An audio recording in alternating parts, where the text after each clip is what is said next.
Hello everyone, welcome back to my channel. Before starting the video, please subscribe and keep watching for more details videos. Tennis. Eala resumes training in Rafa Nadal Academy ahead of US Open.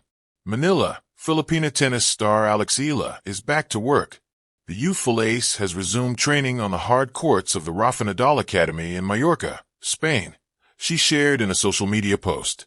This was a promising sign from the world-ranked number 68 player, as she recently pulled out of the Cincinnati tournament this week due to the shoulder issues that hobbled her at the Montreal Open. Last July 28th, the 20-year-old Eala was toppled by 26-year-old Czech player Markéta Vondrousová, 6-3, 1-6, 2-6, in Canada due to the said shoulder injuries. Fortunately, Eala is now back in training, and she will need all the preparations she can get, as next up for her is a stint in the US Open. Recently, Eala slipped to her present Women's Tennis Association ranking from number 65 due to the results of her previous tilts. Her previous career best was number 56, which she earned last June, just after her campaign in the Eastbourne Open and right before she competed in Wimbledon.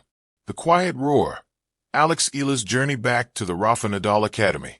The sun had barely risen over the sleepy town of Manacor, Mallorca, when Eala stepped onto the red clay courts of the Rafa Nadal Academy. Her shadow stretched long behind her, but her focus was fixed forward. It had been months since she last trained here.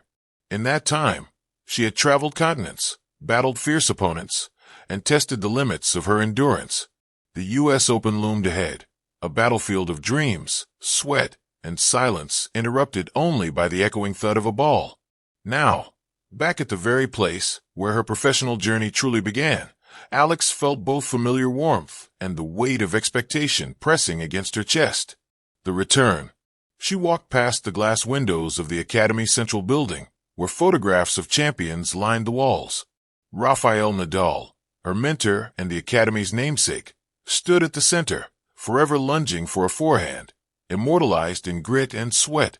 She remembered her first day here, just 14 years old, wide-eyed and silent. Everyone was bigger, faster, stronger. But she stayed. She trained harder.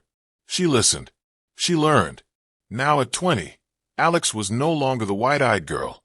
She was a Grand Slam junior champion, a rising WTA player, and a symbol of Filipino pride on the global stage. Still, she knew. Tennis is a sport with no guarantees. No legacy shields you from first-round exits. No trophy keeps you from losing tomorrow. You're only as good as your last match. And the US Open? It's the furnace where future legends are either forged or forgotten. The training begins. The Academy hadn't changed. The Spanish sun still baked the clay. The air still carried the distant sound of racket strings popping.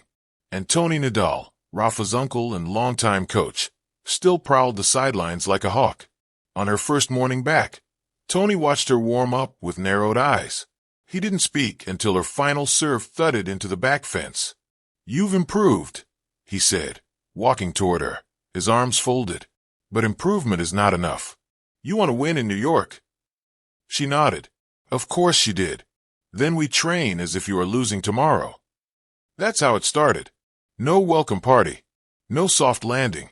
Just drills, footwork, serves, recovery, strategy, and endless match simulations. For hours on court. 2 in the gym. 1 more for recovery. Then video analysis. Then ice baths. Eala didn't flinch. She embraced the grind. The echo of Nadal. One afternoon, as she sat on a bench lacing her shoes, Rafa himself walked past. He stopped, looked at her, and smiled. "You're here again." "Yes," she said, heart thumping. "Preparing for the US Open." He nodded. "That tournament can break your spirit, or make you believe anything is possible."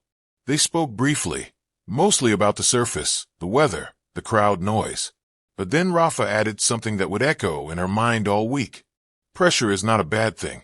It means you expect something from yourself. Flashbacks and fire. In quiet moments, Eala found herself revisiting her matches from the past year. She remembered the close 3-set loss in Paris, where the clay had slipped under her shoes at the worst possible moment. She recalled the summer match in Canada, leading a set and a break before nerves stole her timing.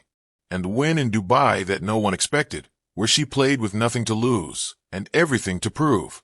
She wasn't the tallest player, or the loudest. She didn't have the biggest serve or the flashiest forehand.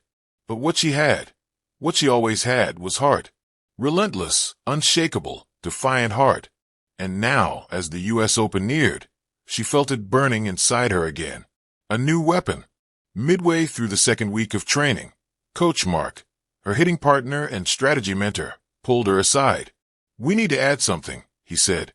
"Something unpredictable." He proposed a more aggressive second serve. "Risky. Brave. Disruptive. It's high risk," she said. "It's also how you beat players ranked higher than you. If you keep playing safe, they'll eat you alive." So they began. Hours of tweaking toss height, grip pressure, follow-through. Sometimes the ball rocketed in. Other times, it hit the net. "You'll need to trust it," he said, "even when it fails in practice. Because when it works in New York, it might win you a match you're not supposed to win." The simulated storm. On a Thursday, the Academy created a full-blown U.S. Open simulation for Alex. From crowd noise pumped through speakers to line judges, and even a Spanish player ranked just ahead of her. All designed to replicate pressure. It started rough. She lost the first set 6-2. Sprayed errors. Misread serves. Let nerves crawl into her chest. But in the second set, something clicked. She stopped thinking. Started reacting. Her feet moved faster. Her swings became sharper. That risky second serve. It landed. Twice in a row. 3 times.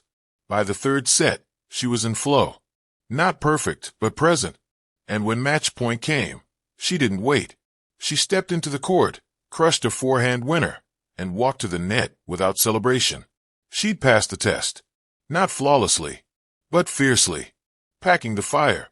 The final night before she left Mallorca, she stood at the edge of the court alone. The Academy lights dimmed behind her. The court looked empty, but in her mind, it was filled with the ghosts of every session, every sprint, every drop of sweat.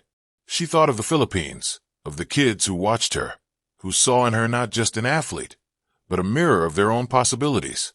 She thought of her family, of the sacrifices, the long flights, the missed birthdays. Then she looked up. The stars over Mallorca were silent, distant, unbothered by pressure or rankings or the U.S. Open. But something about their quiet constancy reminded her of something Rafa had said once. "Fight for every point, not for the trophy. The trophies will come." She picked up her bag. The journey wasn't over,